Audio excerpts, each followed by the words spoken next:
সেনা, নৌ ও বিমান বাহিনীর কর্মকর্তাদের ম্যাজিস্ট্রেসি ক্ষমতা আরও ৬০ দিন বাড়িয়েছে সরকার। ১৩ মার্চ জনপ্রশাসন মন্ত্রণালয়ের প্রজ্ঞাপনে এই তথ্য জানানো হয়। এ বিষয়ে বিস্তারিত থাকছে টিভিএস নিউজ আপডেটসে। আপনাদের সঙ্গে আছি আমি রুবাইয়া এশা। জনপ্রশাসন মন্ত্রণালয়ের প্রজ্ঞাপনে বলা হয়, বাংলাদেশ সশস্ত্র বাহিনীতে কর্মরত সেনাবাহিনীর ক্যাপ্টেন ও তদূর্ধ্ব সমপদমর্যাদার কমিশন কর্মকর্তাদের সারা বাংলাদেশে বিশেষ এক্সিকিউটিভ ম্যাজিস্ট্রেটের ক্ষমতা অর্পণ করা হলো। পাশাপাশি কোস্টগার্ড, বিজিবিতে প্রেষণে কর্মরত সামরিক কর্মকর্তারাও একই ক্ষমতা পেয়েছেন।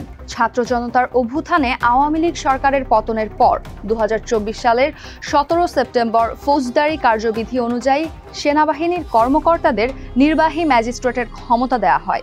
৩০ সেপ্টেম্বরের আগের প্রজ্ঞাপনের সংশোধন এনে সেনাবাহিনীর জায়গায় সশস্ত্র বাহিনী যুক্ত করে সেনা কর্মকর্তাদের পাশাপাশি নৌবাহিনী ও বিমান বাহিনীর কর্মকর্তাদেরও এই ক্ষমতা দেওয়া হয়।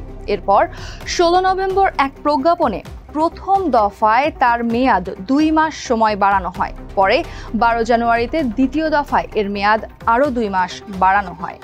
এ ক্ষমতা প্রদানের ফলে ফৌজদারি কার্যবিধির ধারা ৬৪, ৬৫, ৮৩, ৮৪, ৮৬, ৯৫, ১০০, ১০৫, ১০৭, ১০৯, ১১০, ১২৬, ১২৭, ১২৮, ১৩০, ১৩৩ ও ১৪২ ধারার অধীন অপরাধগুলো আমলে নিয়ে প্রয়োজনীয় ব্যবস্থা নেওয়ার সুযোগ রয়েছে সেনাবাহিনীর বিশেষ নির্বাহী ম্যাজিস্ট্রেটের ক্ষমতা পাওয়া কর্মকর্তাদের।